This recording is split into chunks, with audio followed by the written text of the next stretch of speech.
Değişip bakışın, gülüşün, üzünün rengi de... السلام علیکم ورحمت الله وبرکاته. قدرمنو کتونکو په دې هیله امید چې ټول به روغ جوړ او د صحت په جامه به یاست. قدرمنو نن به خبره کوو د موبایل جاسوسي، یعنی څنګه.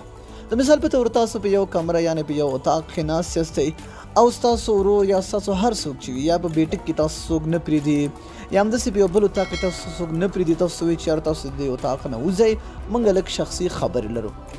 خو که چېرته دغه کوم ټریک زه تاسو ته ښیم دغه تاسو وکاروئ نو هغه چې کومې خبرې په هغه کمره کې یعنې په هغه اتاق کې کوي نو تاسو به د هغوی ټولې خبرې دلته اورئ. بلکل دوستانو 100% بلکل په زماورۍ تاسو ته وایم، خو غلط استفاده به د دې نه کوئ. صحیح ده. نو دوستانو دې دپاره پکار دی یو اپلیکیشن ما لاندې تاسو ته ډسکرپشن کې درکړی دی. ډسکرپشن ته لاړ شئ، په ایپ باندې کلیک کړئ، ډاونلوډ کړئ، خپل موبایل کې انسټال کړئ. دوستانو چې کله هم تاسو اپلیکیشن انسټال کړئ اپلیکیشن به تاسو خلاص کړئ. دلته ګورئ تاسو نه دوه تپوسونه کوي. ګورئ یو یوز از ا میکروفون، یوز از ا سپیکر. دوستانو دې دپاره پکار دی دوه موبایل. صحیح ده.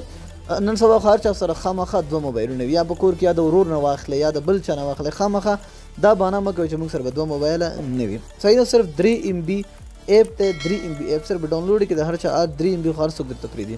سمه دوستانو. دلته وګورئ یوز از ا میکروفون، دا د دې دپاره دی په دې چې کله هم تاسو کلیک وکړه نو دا به هغه موبایل کې وي دا چې کومې موبایل تاسو هغه بله کمره کې ایښی وي، یعنی از هغه غوندې میکروفون غوندې چې خبرې راکاږي دا به هلته، او د هغې نه پس به بل موبایل کې دغه تاسو سره به نوټ کړئ، ځان سره به دا ولیکئ او ورسره دغه به تاسو لیکئ. صحیح ده. چې کله هم دا تاسو ولیکه بیا به هغه بل موبایل چې تاسو سره دی کوم یو کې چې تاسو غواړئ د هغوی آواز راشي یعنی تاسو یې واورئ، بیا به هغه موبایل کې یوز از سپیکر دا به کلیک کړئ. چې کله هم دا تاسو کلیک کړئ بیا به سلیکټ میکروفون بای ایډرس په دې باندې به کلیک کړئ. اوس ګورئ ما تاسو ویل هغه نمبر به دلته راشي ولیکئ، هر یو چې هماغه کوم نمبر هغه به دلته تاسو ولیکئ. ډاټ دا ضرور ده ورسره ښه، هماغه به تاسو دلته ولیکئ او لاندنی به هم ولیکئ.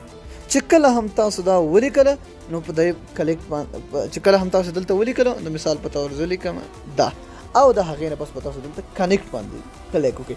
چې کله هم تاسو په دې باندې کنیکټ باندې کلیک وکړه نو اټومیټیکلی هغه به دې سره کنیکټ شي. څه چې هلته اوس خبرې کوي تاسو به یې دلته اورئ. دوستانو زه ډېره بخښنه غواړم، ما سره موبایل دوه دي خو ما سره بل موبایل نشته چې کیمره وي چې ما تاسو ته پریکټیکل ښودلی وی چې دا تاسو وګورئ. په انشاءالله زه امیدوار یم ضرور به کار کوي. صحیح ده.